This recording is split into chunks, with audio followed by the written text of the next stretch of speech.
If you find points at the very first day that you start doing Manor House Station at Gibson Square, and you're going to carry on doing points that way, you are going to take a hell of a lot longer to complete the runs, which means the points that you found on day one are now quite old and may have gone, may have changed names, or may no longer be important. The runs involve your short-term memory and need to be revised often. The points involve revision, but they will involve your long-term memory, and once they are remembered, they're kind of done. They will stay with you for a longer period of time. So there's two complete different disciplines here. The other thing is the points of interest are on the roads that you've learned. So if you knew the roads, the points of interest by degree become easier to learn. The kind of illusion here is that doing two jobs at once, you are killing two birds with one stone. And you're not. Quite simply, you're not. You are literally doing two jobs, and those two jobs will take twice as long. And there are very few examples, none that I can think of, where it's quicker to do both these jobs by intermittently changing between the two. It's always faster to finish one job and then move on to the next.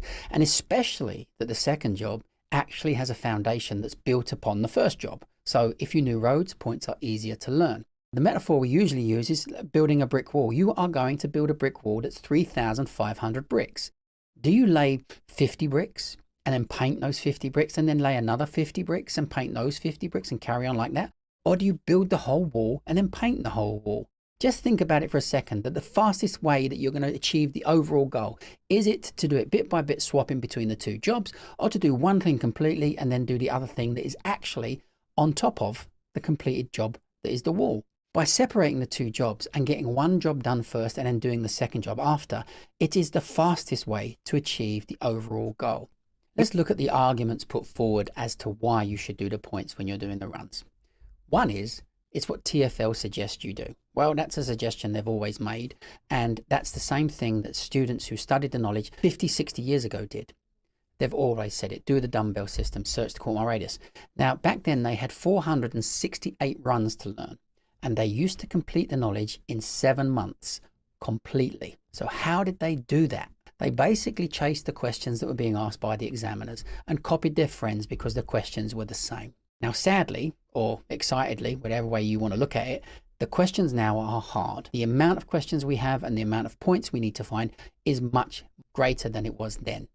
You need to use a little bit more modern techniques that involve how memory works and how you can cope with this vast amount of information and basic logic. The logic is that 3,500 road names to start learning is already quite a task.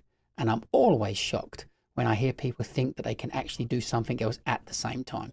One of the arguments as well is that if you're there, if you're at Manor House Station, you may as well have a look around.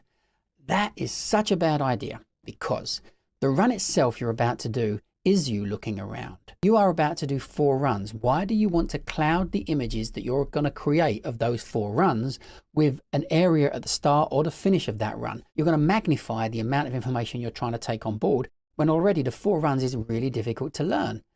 So when you've done the 3,500 road names, we can start filling in whatever gaps it may be that we've got with our knowledge later. One of the most common arguments I've heard people say is that if you don't do the points whilst you're there, you're going to have to go back later, kind of insinuating that you're going to run all the runs again. You're not. Certainly with the method that we're doing. For a start, the radius maps are geographically arranged. They're not arranged Manor House Station at Gibson Square unless you want to do the Blue Book method of pointing whilst you're doing the Blue Book, which we don't encourage you to do.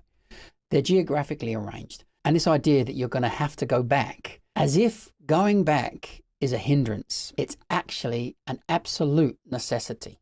Do you really think that you can drive around London once, doing the runs and the points at the same time, and you go home and it's all hunky-dory, it's all taken care of, it's done? It's not going to happen. You do need to make another visit. You will need to make several visits. So by doing the points and the runs separately, you're going to make that second visit and you're going to enhance what you learned from the first visit of those roads that you've been on.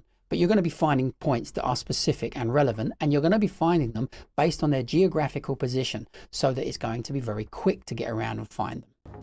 Thank you for supporting our channel. Thank you for supporting Whizzan. Please like, subscribe, comment, and hit the notification bell for any future videos.